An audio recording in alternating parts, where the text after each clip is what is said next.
galera, bom dia, boa tarde, boa noite, boa madrugada. Meu nome é Sidney Martins, sou professor de língua portuguesa aqui do LAC, concurso do melhor site de videoaulas do Brasil, quiçá das Américas.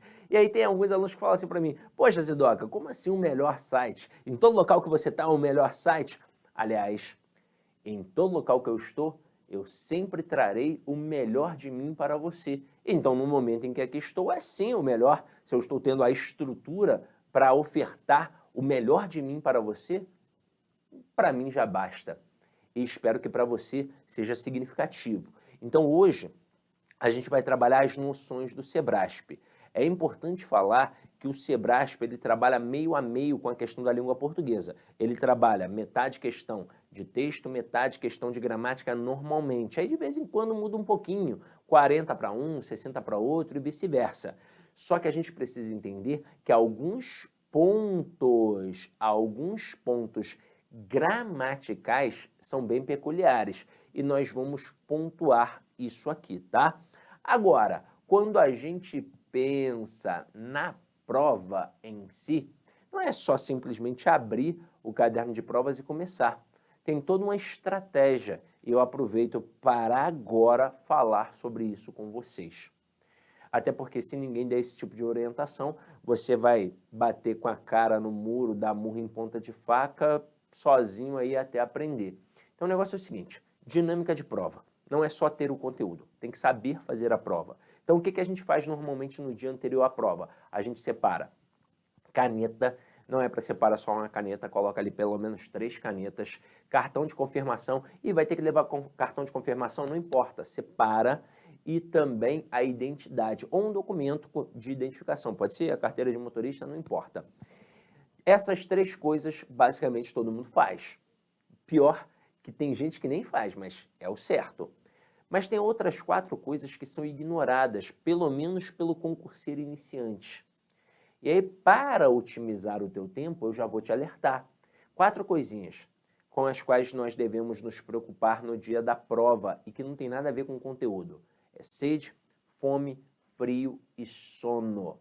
Sede. Eu não sei se você já passou pela situação em casa, estava de bobeira vendo um filme, e aí quando foi estudar, deu aquela sensação de sono, de dor de cabeça. Ah, eu encardido, só pode ser o olho grande da minha vizinha. Falei para ela que estudar para a prova? Não, não é isso não. Na verdade, seu cérebro está desidratado. Nosso cérebro gasta muita energia na hora do estudo. E aí, com isso, a gente acaba ficando disperso, com dor de cabeça, com sono. Basta beber água. E aí, o que você faz? Compra aquela garrafinha de 1,5 litro no mercado, arranca o rótulo. Ela é barata, gente. E agora, só não dá mole de levar aquela garrafa, que é a mais barata de todas, que o plástico parece um papel. Aí, pô, vai até te estressar. Então, leva um plástico um pouquinho mais durinho e tá lá.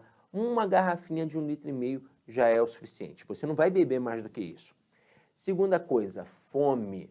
Porque da mesma forma que o cérebro gasta energia e nos deixa desidratado e com sede, ele vai nos deixar também com fome. Então tem que levar alguma coisa para comer. Se a sede vai atrapalhar, a fome também vai atrapalhar. Então leva um doce, um salgado, uma fruta, leva numa embalagem transparente também para não ter problema. Terceira coisa é o frio. E aí, dependendo de onde o cara mora, ele fala assim: ah, Sidoca, tá de sacanagem. Aqui onde eu moro é um calor do caramba. 40 graus, 42 graus. É, mas na rua. Lá dentro, às vezes, o camarada coloca o ar-condicionado no Alasca e fica muito gelado. Eu tenho um amigo que é policial rodoviário federal e ele quase abandonou a prova por conta do frio. O cara quase desistiu de ser policial rodoviário federal por conta do frio. É porque ele insistiu mais um pouquinho ali e conseguiu. Então, ó, nada de ir com camisetinha. Vai sempre bem vestido. Se você é uma pessoa mais friorenta, leva um casaquinho na bolsa. E a quarta coisa que para mim é a pior, é o sono. O sono. As pessoas estão muito ansiosas ultimamente, não conseguem dormir no dia anterior à prova, vão pernoitadas. E aí é o seguinte, uma coisa é você ali no teu dia a dia, você em casa, ou você no trabalho, com as atribulações, com um monte de coisa na cabeça, se movimentando o tempo todo, de fato você não consegue dormir. Mas para ali na hora da prova, durante 2 horas, com o ar-condicionado ligado, silêncio e com a cabeça baixa, você vai dormir. E isso é muito perigoso, porque você pode começar a marcar errado no cartão resposta. Então, cuidado, tá? Cuidado com isso. Então, ó, tome uma parada para acordar, um Red Bull, um Monster, um Red Rose, né, que é aquele negócio lá do Gustavo Lima, sei lá o que você vai tomar, mas vá acordado. Então, 4 coisinhas resolvidas: sede, fome, frio e sono. Agora, vamos para a dinâmica da prova. Quando a gente pensa no Sebrasp, é muito comum ter a discursiva também. Muito comum ter a discursiva. Você pode olhar PRF, PF, Polícia Civil de Brasília, qualquer concurso do Sebrasp, do SESP, tem uma discursiva. E ao pensarmos em língua portuguesa, nós pensamos nessa dinâmica inteira. Não é assim, a prova que está ali no caderno de provas, a prova objetiva é a língua portuguesa e a discursiva é a redação, como se fossem matérias diferentes. Não é. Uma redação nada mais é do que uma interpretação ao contrário e acabou. Então, quando a gente fala em língua portuguesa, é a prova objetiva e a prova discursiva. Só que eu tenho que ter uma estratégia para poder fazer essa prova. Eu não posso deixar a discursiva lá para o final, por um motivo muito simples. Pode ser que não sobre tempo suficiente. Sobraram ali, sei lá, 30 minutos. Eu vou fazer um texto, eu até consigo fazer um texto, mas vai ser direto na folha definitiva. Não vai ter tempo de passar limpo. Então, o que eu vou fazer? Eu vou começar pela redação. Então, vamos lá. Abri a prova. Vou começar pela redação. Encontrei um desconforto com o tema. O que eu vou fazer? Vou ler os temas ali que foram apresentados, aliás, os textos motivadores. Ainda assim não deu um clarão. O que eu vou fazer? Eu vou ver qual é o assunto. Tá jogando mais para direito penal. Tá jogando mais para um administrativo. Nem que eu vá à parte de direito penal ou à parte de direito administrativo ou constitucional, seja o que for, um direito previdenciário, não importa. Você vai lá, olha aquela parte somente para ver se consegue extrair alguma ideia, algum conceito, mas você não vai fazer a prova. Você só vai olhar, pode até dar uma lida ali nos textos, nas questões. Tirei uma ideia boa aqui. Peguei uma lei, já tinha esquecido, essa lei, esse artigo aqui, que artigo interessante, artigo 144, tá vendo? Vou colocar aqui na minha redação. Então, você tira a ideia e vá para a redação. Quando você começa essa redação, ainda mais no Sebrasp, normalmente uma dissertação por tópicos, que a gente chama de dissertação expositiva ou informativa, é uma coisa rápida, é uma coisa objetiva, tá ali, ou você sabe ou você não sabe. Então, você faz a redação. Terminou a redação, vai passar limpo? Não. Você ainda não conseguiu se distanciar ao ponto de enxergar os próprios erros, então você deixa quieto e vai para a prova objetiva. E nesse momento você tem que ser esperto também. Você não pode simplesmente abrir o caderno de provas e sair fazendo a prova. Ou então, pior ainda, como alguns fazem, pegar a matéria que não sabe, aquela com a qual você tem menos familiaridade e começar por ela. Não, não faça isso. Não faça isso porque é um tiro no pé. Você vai pegar a primeira questão, vai errar, vai pegar a segunda questão, vai errar, na terceira questão você vai se teletransportar negativamente. Você vai pensar assim, não valeu a pena ter gastado tempo e dinheiro, aquilo que eu estudei não está caindo. E aí olha o verbo gastar empregado de forma pejorativa. Mas faz o contrário. Começa com a matéria com a qual você tem mais familiaridade, aquela que de fato você sabe. Você vai pegar a primeira questão, vai acertar, você vai pegar a segunda questão, você vai acertar. Na terceira questão, você também vai se teletransportar. Só que agora, de forma positiva, você vai trocar o verbo gastar pelo verbo investir. Você vai dizer, valeu a pena ter investido tempo e dinheiro, aquilo que eu estudei está caindo. E aí você ganha confiança. Ganhou confiança, já era, você ganhou a prova. E aí, de forma gradativa, você deixa para o final aquela matéria que você menos sabe. Agora, no Sebrasp existe uma peculiaridade. É claro que você pode trabalhar uma prova de múltipla escolha, mas a maioria das provas do Sebrasp trabalha com o julgamento de certo e errado. Errou uma, anula uma certa. Nosso material é nessa base. E aí você pensa, poxa, mas e se eu encarar, por exemplo, de múltipla escolha? Não faz a menor diferença. A pegada é a mesma. Não importa se é só para dizer que está certo ou errado ou se é uma questão de alternativas. No fim das contas, quando você pega uma questão com 5 alternativas, você tem 5 questões para julgar em certo ou errado. É isso, essa é a dinâmica. E ainda talvez com a vantagem de não ter uma questão anulada caso erre uma outra. O que traz a dificuldade para o candidato, o que traz o medo para ele, é o fato de errar uma e anular uma certa. Aí por isso ele fica com medo. Aí, ó, nesse momento eu vou te dar algumas estratégias antes mesmo de pegar o material. Você tem que fazer uma avaliação de autoconhecimento. É você. Não é o que eu vou dizer ou o que fulano de tal vai dizer, não. Ah, esse jeito é o certo para trabalhar no Sebrasp. Não. Você tem o seu jeito, porque você é uma pessoa diferente de mim, diferente de todos os outros candidatos. Você tem as suas manias, as suas peculiaridades, as suas essências e o seu conhecimento. Então, cada um tem um jeito. Aí, o que que você vai fazer? Você vai pegar algumas provas e vai fazer um teste. Em uma, você vai fazer todas as questões. Não vai deixar nada em branco, você vai fazer todas. Não importa se você vai acertar ou se você vai errar, você vai fazer todas. Aí você vai fazer a contabilidade ali. Ah, fiz 100 questões, errei, sei lá, 30. Pô, se eu errei 30, anulei 30 certas. E, pô, se eu anulei 30 certas e eu tinha acertado 70, agora eu vou ficar só com 40 pontos líquidos. Pronto, é o teu resultado. Agora você vai para outra prova. E agora, nesse momento, você vai deixar em branco aquelas que você não sabe ou que está na dúvida. E aí você faz 70 questões, mas está na dúvida em 30, que foram as outras 30 que você errou, lembra? E aí você deixa em branco. Agora você fez quantos pontos líquidos? 70. Mas isso aqui é uma situação que eu trouxe, poderia ter sido ao contrário. Você poderia ter acertado muito mais fazendo tudo e ter se estrepado não fazendo tudo, porque você estava na dúvida e foi deixando em branco, deixou em branco quando olhou, caramba, deixou mais da metade da prova em branco. Isso pode acontecer também. Então é uma questão de avaliação. E aí você tem que fazer isso algumas vezes, obviamente, e perceber em qual formato eu me dou melhor. Qual formato eu mando melhor? Opa, fazendo tudo. Ah, não, deixando em branco. E aí, a partir disso, agora que você sabe qual é o melhor formato para você, aí você não vai mais mexer em time que está ganhando. Você vai seguir isso, ó, pro resto da tua jornada aí como concurseiro e pronto, e vai dar bom. Agora, viu que eu falei sobre tudo isso, falei sobre a prova objetiva, agora a gente vai pensar em passar limpo essa discursiva. Eu vou simplesmente agora pegar a redação e passar limpo? Não. Eu vou mudar o panorama, o ambiente da prova.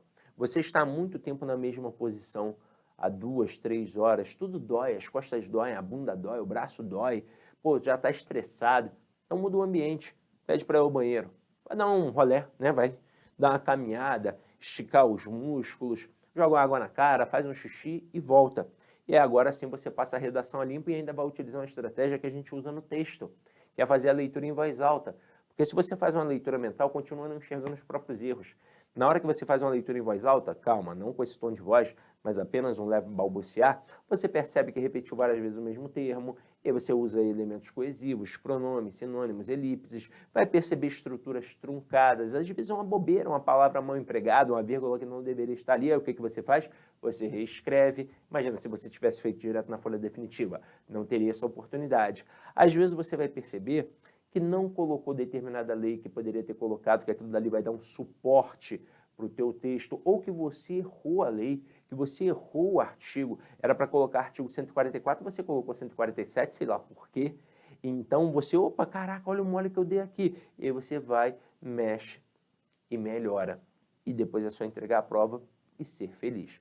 Essa dinâmica é muito importante, tá? Agora vamos pensar na língua portuguesa em si. Vários alunos falam para mim que a parte de gramática eles mandam bem, mas a parte de texto sempre deixa o cara com medo, ainda mais quando são textos grandes. Galera, basta fazer uma leitura atenta. Eu já falei com vocês sobre isso várias e várias vezes no decorrer da jornada. Não adianta fazer uma leitura mental, nem na língua portuguesa, nem na parte jurídica. Se você faz uma leitura mental, ela é extremamente dispersiva.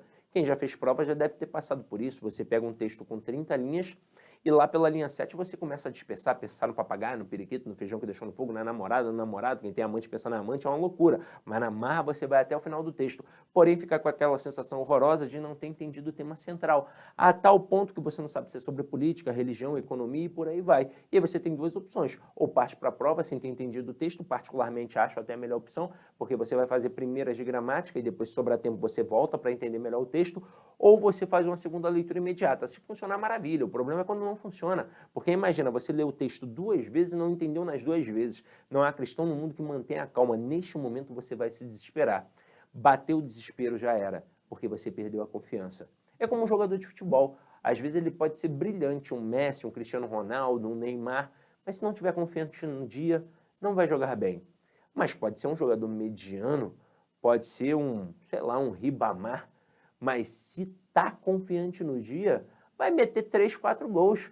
Pô, o cara pega a primeira bola, chuta e entra. Cara, acabou, ele vai ganhar a partida, assim, pelo menos a confiança vai vir ali. E a mesma coisa vai acontecer com você, concurseiro. Confiança é tudo. Então, para a gente fazer uma leitura legal, tem que ser uma leitura em voz alta. E claro, não é com esse tom de voz, é só um leve balbuciar. É um leve balbuciar. E depois da pandemia, galera, depois da pandemia, fazer a prova de máscara vai virar até uma rotina. Então, se você tiver de máscara, então, dentro do ambiente fechado, ninguém vai te proibir, essa é a verdade, de colocar ali uma máscara. Ah, eu quero colocar uma máscara, estou vendo que as pessoas estão tossindo, eu não estou muito bem também, pá, não sei o que, bota uma máscara ali, quero evitar esse contágio. Ah, lá no Japão todo mundo usa máscara há muito tempo, quero usar máscara. Nem perceber que você está lendo, vão perceber. Então, ninguém vai reclamar contigo, não. E aí, quando você faz essa leitura em voz alta, você já lê mais devagar e já presta mais atenção. O foco de atenção já muda. Fora outra coisa, quando a gente lê mentalmente, a gente só dispersa porque não coloca as entonações. Eu já disse isso para vocês, mas vou repetir, eu não canso de repetir. O gago ele só gagueja porque pensa muito rápido e o aparelho fonador não acompanha. Em que momento o gago não gagueja? Quando ele canta, pois na hora do canto tem as pausas e as entonações. O mesmo ocorre com a leitura. A leitura mental ela é gaguejada. Agora, a leitura em voz alta ela é diferente, porque eu emprego as pausas e as entonações. Aquelas vírgulas, aqueles pontos não estão ali à toa. Tem palavra que é para ser dita mais fortemente mesmo. E dessa forma eu compreendo e interpreto melhor o texto. Então, turma, quando você se deparar com o texto, obrigatoriamente faça uma leitura em voz alta. Detalhe, não é só com o texto de língua portuguesa, com todos os textos da sua prova e de preferência também com o enunciado das questões. Isso acontece muito. O aluno erra uma questão de direito não por falta de conhecimento jurídico, mas sim por falta de conhecimento linguístico. Ele não entendeu o que a questão estava perguntando e por isso ele erra.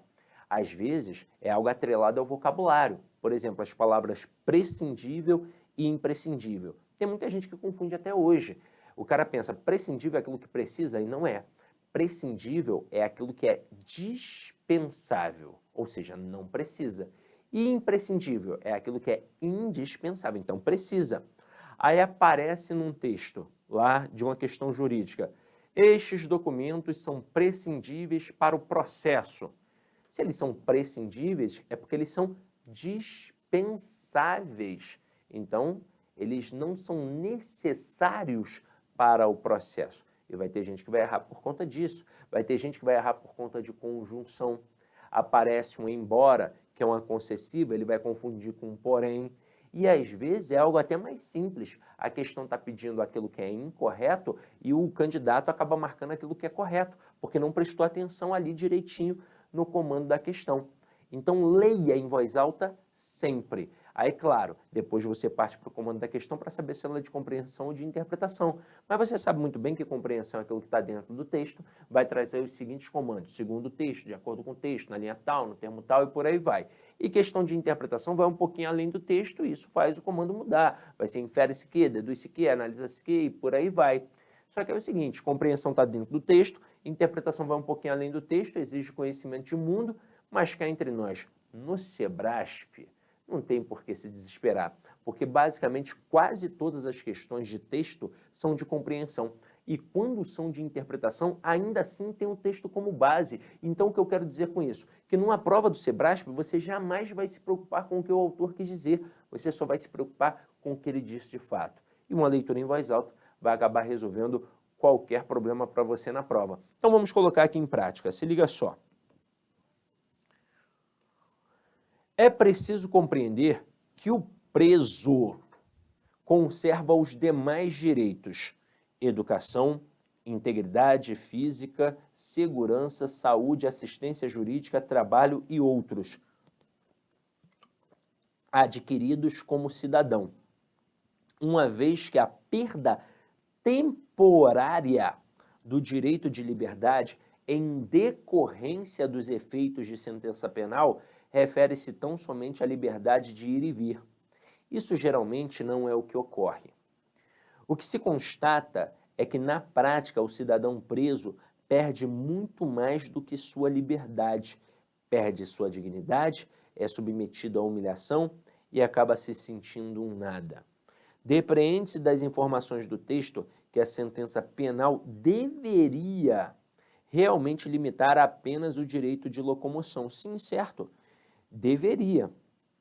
Veja, é preciso compreender que o preso conserva os demais direitos que ele adquiriu como cidadão, uma vez que a perda temporária do direito de liberdade em decorrência dos efeitos de sentença penal refere-se tão somente ao direito de liberdade. Agora, na prática, não é o que ocorre. O camarada acaba perdendo a dignidade, é submetido à humilhação e acaba se sentindo nada. Então, na teoria, ele deve perder apenas o direito de liberdade, o direito de ir e vir, e ele tem que manter os outros direitos, na teoria. Na prática não é o que acontece, mas na teoria não deveria ser isso? Deveria. Então pronto, depreende-se das informações do texto que a sentença penal deveria realmente limitar apenas o direito de locomoção. Próxima questão. Segundo a doutrina nacional, os crimes cibernéticos, também chamados de eletrônicos ou virtuais, então vamos lá, ó. Os crimes cibernéticos, eles também podem ser chamados de eletrônicos ou de virtuais, tá? São estruturas sinônimas. Dividem-se em puros ou próprios, ou impuros ou impróprios. Os primeiros, no caso, os puros ou próprios, são praticados por meio de computadores e se realizam ou se consumam também em meio eletrônico, ou seja, os puros, eles são do mundo virtual apenas. Eles são realizados e consumados aqui. Já os impuros, ou impróprios, são aqueles em que o agente se vale do computador como meio para produzir resultado que ameaça ou lesa outros bens, diferentes daqueles da informática, ou seja, acaba espirrando no mundo real. É importante destacar que o artigo 154-A do Código Penal, Lei número 12.737 de 2012, trouxe para o ordenamento jurídico o crime novo de invasão de dispositivo informático, que consiste na conduta de invadir dispositivo informático alheio, conectado ou não à rede de computadores, mediante violação indevida de mecanismo de segurança e com o fim de obter, adulterar ou destruir dados ou informações sem autorização expressa ou tácita do titular do dispositivo ou instalar vulnerabilidades para obter vantagem ilícita. Quanto à culpabilidade, a conduta criminosa do delito cibernético caracteriza-se somente pelo dolo, não havendo a previsão legal da conduta na forma culposa, já que é um crime novo. Pode ser que no futuro mude, né? Agora, depreende-se das informações do texto que crimes cibernéticos chamados impuros ou impróprios, o resultado extrapola o universo virtual e atinge bens materiais alheios à informática. Sim, tá certo. Aliás, é por isso que hoje em dia vários concursos estão elevando a informática num patamar diferenciado. Eu posso afirmar claramente que hoje em dia as matérias mais importantes na maioria dos concursos são, respectivamente, pela importância, português e depois informática. Você pode ver que na PF é português, informática e contabilidade. Qual é a justificativa para isso? Ora, muito simples. O português, porque você precisa da língua portuguesa para desenvolver tudo. Inclusive tem o português pós-prova, já devo ter falado sobre isso com vocês. Se você manda bem na língua portuguesa, você se destaca dentro do serviço público e é chamado muitas vezes para um cargo comissionado. Isso te proporciona um salário maior, mas a melhor vantagem nem é esse salário melhor, é na verdade o network que aquilo dali vai te proporcionar, vai abrir portas. Quando você pensa em informática, ora, praticamente todos os crimes hoje passam pelo ambiente da informática. Dificilmente um policial federal vai prender um ladrão de galinha. Não vai prender aquele ladrão de galinha que roubou para comer. Agora, ele pode prender um ladrão de galinha que organizou o roubo numa granja inteira, mas esse roubo também foi organizado, talvez, pelo mundo virtual. Nem que tenha sido uma mensagem no WhatsApp. É por isso que o camarada tem que mandar bem na informática. Até brincam, né, os professores, que os policiais federais, hoje em dia, são bem fortes, não para combater ali no físico um possível assaltante, né? Um possível ladrão, um possível traficante, mas para carregar os computadores, porque é isso mesmo, o camarada faz uma pesquisa. E contabilidade porque ele vai lidar com essa questão financeira. Então são três matérias muito importantes. Então, se o camarada domina as três, ele está praticamente dentro de uma PF. Essa é a verdade. E aí isso vai mudando, obviamente, de acordo com o concurso. Então você pensa num DPEM, é o português, é a informática e a parte de legislação penal específica lá do DPEM. Então, assim, é direito penal forte e o regimento ali do DPEM. Então vai mudando com um pouquinho. Mas português e informática ó, estão sempre caminhando ali presente. Aí a outra matéria que vai ser a mais importante é que acaba mudando de um concurso para outro, da PF para PRF, para o DPEM, para a Polícia Civil de Brasília e para um TJ da vida, vai mudando. Mas e o português e informática? Sempre ali. Então fica ligado, tá? Então, quando fala de bens alheios à informática, é isso mesmo que o crime impuro ou impróprio faz. Ele começa no mundo virtual, mas ele acaba no dito mundo real. Agora vamos para a próxima. Infere-se dos fatos apresentados no texto que a consideração de crime para os delitos cibernéticos foi determinada há várias décadas desde o surgimento da internet. Claro que não. Veja que é um crime novo que surgiu, ó. Aliás, é um ordenamento para o crime novo de invasão de dispositivo informático que surgiu em 2012 e não com a internet. Então, esta informação é errada. Vamos para a próxima aqui, ó. Um novo texto. Até hoje, os que estão de um lado ou de outro veem o processo civilizatório como uma consequência de um tripé sinérgico, em que o avanço técnico, igualdade e liberdade articulam-se positivamente, cada um como um vetor que induz o outro a crescer.